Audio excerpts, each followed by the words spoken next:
Y'all, whose kids are these? Whose kids are these?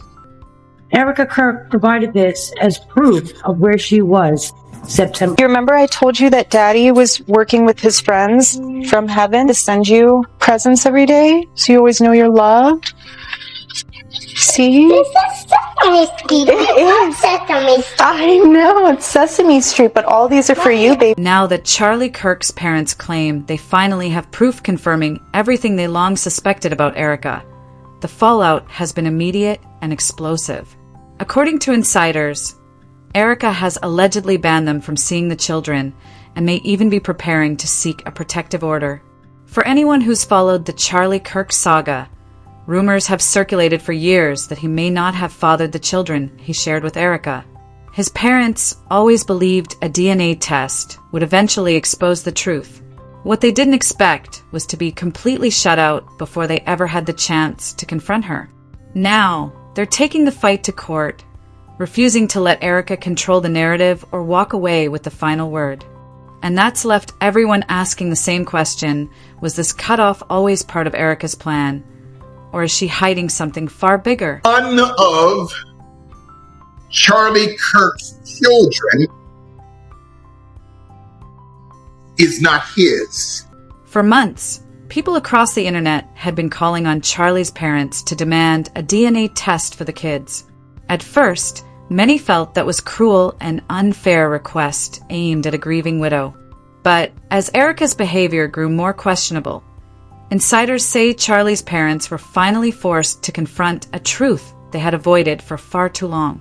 That's when they began seriously pushing for answers, because there's a difference between moving forward after tragic loss and turning grief into a spectacle.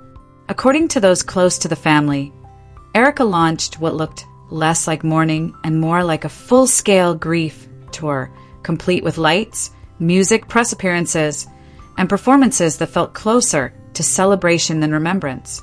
To Charlie's parents, it wasn't just disrespectful to his memory.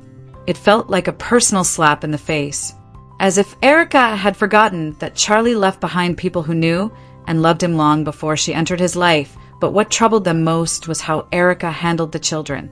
Insiders claim she didn't slow down to be present for them after such a devastating loss. Instead, she allegedly handed them off to nannies and hit the road almost immediately. That speed raised a chilling question: was Erika acting this way because the children hadn't actually lost their real father? And was that father still very much involved in their lives? And this is where things get messy, because revelations about Erika's past help explain why Charlie's parents felt the DNA test was non-negotiable. Over time, Erika has admitted by her own words to fabricating parts of her backstory to present herself as the perfect partner for Charlie. And it goes far beyond hiding a modeling or reality TV past. Even the story of how she met Charlie has changed repeatedly. In one version, she claimed they met by chance while standing in line with her mother at an airport. In others, the details don't line up at all, and once those contradictions started stacking up, the doubts became impossible to ignore. I will never forget the time I was in Israel with my husband. Well, that was the second time, but the first time with my mother on a pilgrimage. And I was standing in the ticket line. And I remember looking behind me, and in the snake of the ticket line was a guy who looked very familiar. I had no idea who he was. And I told my mom, this guy looks so familiar. And as a typical mother, she said, go and say hi. No. We were late for our flight, and I'm not going to come off like a crazy person that's just weird. That ended up being Charlie. Nothing is by coincidence. Now, did we know that? No, not until we were like 3 months into our relationship and looking at time. In another version of events, Erika claimed she was introduced to Charlie by Tyler Bohr, the current COO of TPUSA, who allegedly wanted to set her up for a job interview with him. But with each retelling, the story seems to shift, raising more questions than answers about how and when their paths truly crossed. And he just looked at me and he goes, I'm not going to hire you. And I said, I did not need the job. I said, I was fine with consulting with you guys if you needed anything with regard to help. I have plenty of things going on in New York City. He said, I'm going to date you. All of this supposedly took place between 2018 and 2019. Yet, publicly available information suggests Erika may have already known Charlie as early as 2015, even if he didn't know her. The key detail? She was already acquainted with Tyler Bohr back then, which adds another layer of doubt to her official timeline. And that was until I hosted the first Trump rally in Trump rally history right here in Arizona in 2015. I got a call from Miss Erika Kirk, Miss Arizona 2012. I just want to help, she said. So naturally, I put her right behind the president at that first rally. On top of everything, Erika's ex, Kat Phillips, who she had a serious relationship with, also knew Charlie. Photos even show them hanging out, playing basketball together. The idea that Erika suddenly met Charlie years later just didn't add up. Unfortunately, these inconsistencies didn't surface until after Charlie's death. By then, his parents had gone from questioning Erika's behavior to questioning everything about her story if she could fabricate one narrative to get close to Charlie. What else was she hiding? What really set Charlie's parents off was Erika's past relationships. Despite claiming she never dated before Charlie, Erika had been in multiple serious relationships. One of the most notable was with pro baseball player Tyler J.T. Massey. She publicly called him her favorite human, best friend, and incredible boyfriend.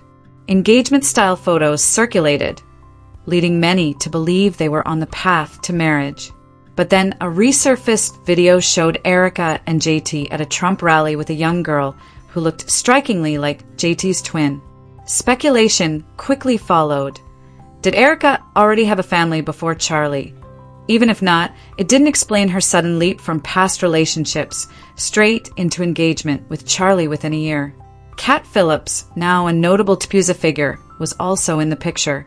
Barely a year before Erika, and Charlie got engaged.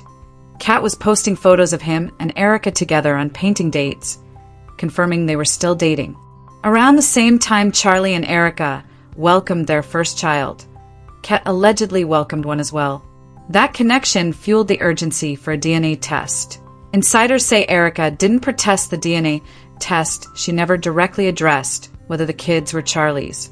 Her silence only made it seem like she had a plan all along. Meanwhile, her supporters, who had cheered her on during her grief tour and abandoned her kids, began pulling back. Viral memes and comments calling her out spread like wildfire, and the goodwill she had by virtue of being Charlie's widow quickly evaporated. But instead of reflecting, Erika allegedly doubled down. She continued her grief tour and reportedly cut Charlie's parents off completely. No visits, no sleepovers, not even quick check-ins. That finally pushed them over the edge. They're now dragging her to court. Once this hits a courtroom, Erika won't be able to curate the narrative online anymore. No filters, no stage grief, no silence. Custody cases deal in records, dates, and evidence, not vibes. And if the DNA shows anything unexpected, this stops being a scandal and becomes permanent. Charlie's parents aren't just grieving anymore, they're fighting. And now, everything Erika tried to outrun is right in front of her.